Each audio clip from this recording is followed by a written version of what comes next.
What's up, YouTube? Digital Andrew here, coming at you with another IoT and hardware hacking video. In today's video, we are going to be looking at something that I find really cool, and that is how to perform firmware modifications. We're going to be picking up where we left off in the last video, which I will link down below, where I showed how we can do chip off firmware extraction. In this video, we're actually going to take a look at how I like to do firmware modification when we are working on a device where we actually have to take the chip off. And what I'm going to be showing is how I like to set up a little test jig like the one shown here so that we don't actually have to keep resoldering the chip on and off the board when we are making our modifications to the firmware, because in reality, for me, a lot of times it doesn't work properly the first time. There's a lot of variables that can come into play when you are doing firmware modifications, especially if we're writing and compiling our own custom binaries that we need to cross compile, and also with just all the different variables and things that go into play when we're actually repacking the firmware, patching it, and then trying to write that back onto the device in such a way that it's still going to boot up and function properly. Because this is already going to be a bit of a longer video, what I'm going to show in this one is the hardware side of how to solder up this test jig that I use to be able to easily take the chip in and out and keep writing to it. And I'll also show at the end of the video how to just put the chip back on directly. So if you don't want to make any modifications, or you're already done and you want to package it all back up, make it look like it was, I'll show how to put the chip on. And then in my next video, I'll show the whole software side of this and how we can actually go and unpack the firmware, make our modifications to it, actually write a custom binary and cross compile it and make sure it's actually going to be able to run on the target device, and then be able to modify the initialization scripts so it calls that. What the binary is going to be actually is a backdoor, which is pretty cool. We'll write our own custom agent for a little mini C2. And then how do we actually put that all back into the firmware, patch that firmware up in a way that is going to work, and then we can use our test jig to write that easily to the chip and then launch it up. So that will be in a coming video. And in this one, we're just going to take a look at the hardware side. So with that being said, let's hop over to the workbench now and take a look at how to solder this up. And before we do that, if you wouldn't mind just quickly checking if you are subscribed, it helps me a lot. I would really like to get to 1,000 subscribers. So I'm going to be showing in this video is how I set up this jig. So what I've got here is just the adapter that I use with my XGECU. So you can do this for any type of chip, really. They all have the standard pins on the underside. And then I've just got a small breadboard here. And then what I do is I use these header pins, and see if I can bring it into focus here. I use this small, really thin magnet wire, and I solder those from the header pins here. And if we can get it in focus here, down onto the pads here, so you can see really fine, but it's because of this wire is so thin and it takes solder really well. It's easy to make these connections. And then now I can just pop this adapter in and out of the XGECU and keep programming it until I get everything right. And then after that, we can solder the chip back on the board if needed, which I will show also at the end of this video. So I'm recording this afterwards because I've already set this up. So we'll go back in time now and I'll show you at least how to make one of these connections, because then they're all going to be the same. So let's take a look at that now. I've got the board here from how we left off in the last video, actually, where we popped the chip off. And the next thing we're going to need to do now, if we want to do any soldering, so whether it was to put that jig on with the magnet wires, or even if we just wanted to put the chip back on, is we should probably clean up the board, clean up the solder, get those pads cleaned up and ready to accept some more solder. So we did this in the last video, but we'll just do it again for completeness. And the first thing I do is just a little bit of isopropyl alcohol on here, come in with the Q-tip, and we will clean this up. Make sure there's no flux residue here. And then the next thing we're going to do is, you can see we've actually got some leftover solder on here on these pads. So we want to get that old solder off. Now, the easiest way to do this is we'll actually put some fresh solder on, and then we'll pull all of the solder off. It's going to make our lives a lot easier.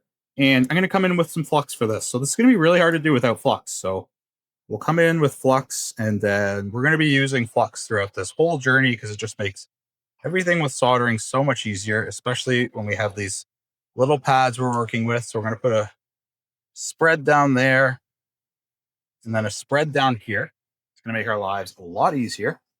And then we're going to come in with the soldering iron. And what I'm going to do here is I'm just going to tin my tip. And then we probably won't even need to bring the solder actually to these pads. We'll just use what's on the tin's tip here. So you just see we getting some nice fresh solder across there. Clean it off here. See if you picked up any gunk. Re-tin the tip here. Come in here again and we'll clean those up. And there, you can already see how much cleaner those are looking. And now what I'm going to do for completeness is we'll actually just take that solder off.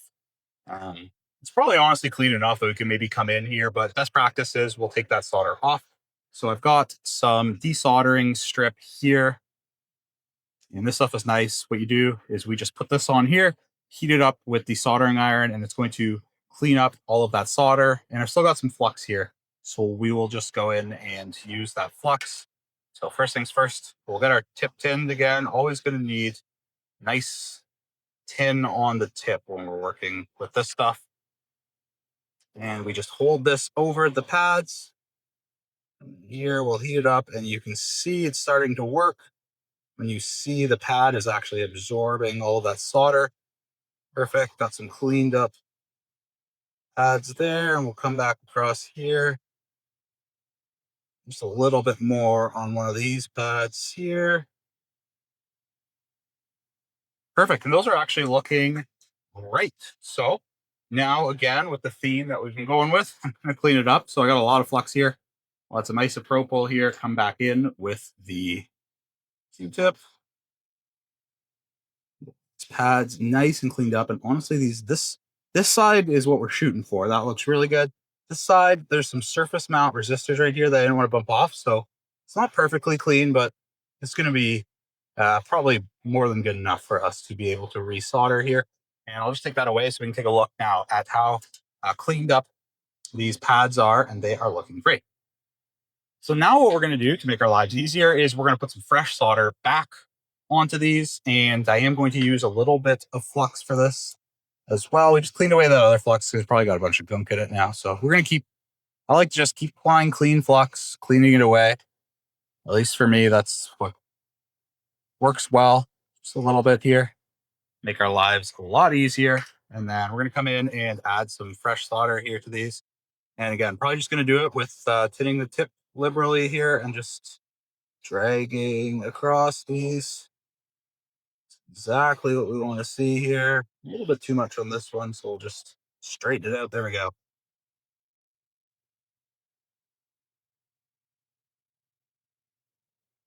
And again, same thing here. Quite enough solder. Just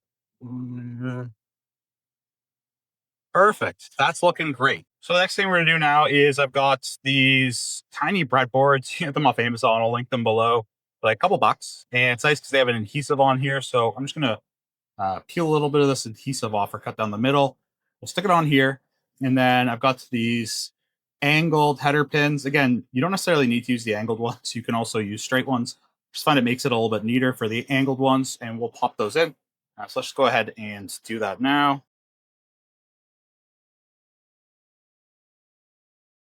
Okay, so now that we've got these in, the next thing we need to do now is bring over this wire. So this is called, usually referred to as a magnet wire, because a lot of people use it for spools on like trend inductors or things like that. You can see it's really hard to focus on. It's so thin. So one of the things to keep in mind with this wire, and I'll try and link to this one down below too if you want to get it, is that it's actually got a very small coating on it. And the reason for that is then this wire can touch other piece of wire, things like that, and it won't electrically connect. But that means that if you want to solder this, then you're gonna have to melt that off and tin this tip. So that's the first thing we're gonna do before we do any soldering here. Is I'll try and show this. It's so thin; it's really hard to get into focus here. But I'll show how I work on this. So what I'm gonna do here is I'm just gonna add a little bit of flux to the end of this. So I'm just barely putting it in. Sometimes you can just poke it in here. We'll add a little bit of flux to the end of this here. Perfect. And then set this down actually. Again, a lot of this, we're not going to have an extra hand or it's going to be too hard. So what I'm going to do is I'm just going to tin the tip of my soldering iron here. We'll get that nice and tinned. And then move this out of the way so we don't actually drip any solder on it. And I'm just gonna go at this guy here.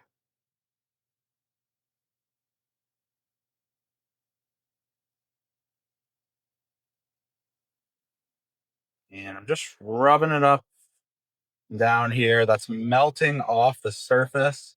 And it's kind of hard to even see on the camera, but you'll know it's good to go once it's starting to go silver. So let's see if I can get it in focus for you here. Just see.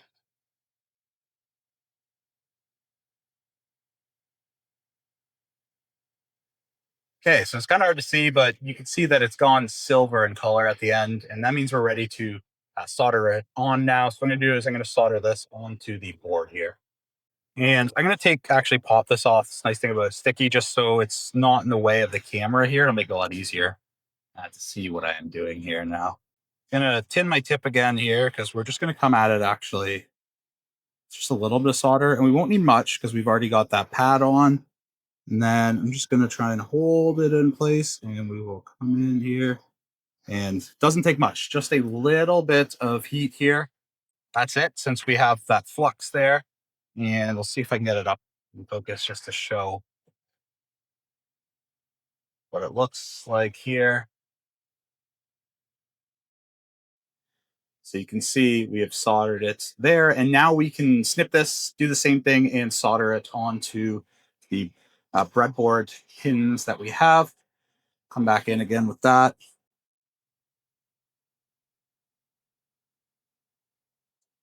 Perfect. So I'm going to give myself a little bit of slack because it makes this a lot easier. Um, you don't need to be like super concerned about this, but you definitely don't want these like super, super long, or else you're going to start getting interference and you might have some issues with that. Um, so I'm going to make it so it's not like really challenging for me to solder, but also uh, not too long. And now we'll need to do the exact same thing here again, where we're going to add some flux to the end of this, and then we'll go ahead and solder through it. Perfect. Tin our tip here. Okay.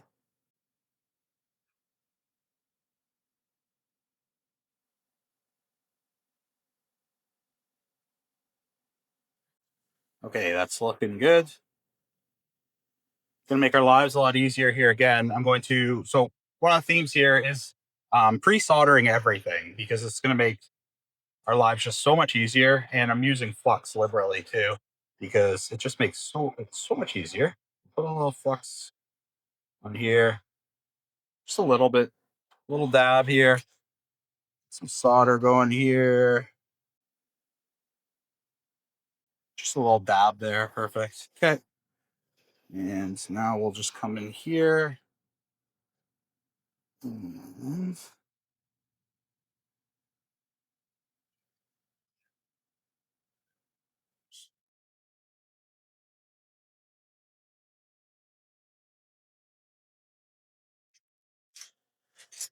Perfect. So just see if we can bring it up in focus here.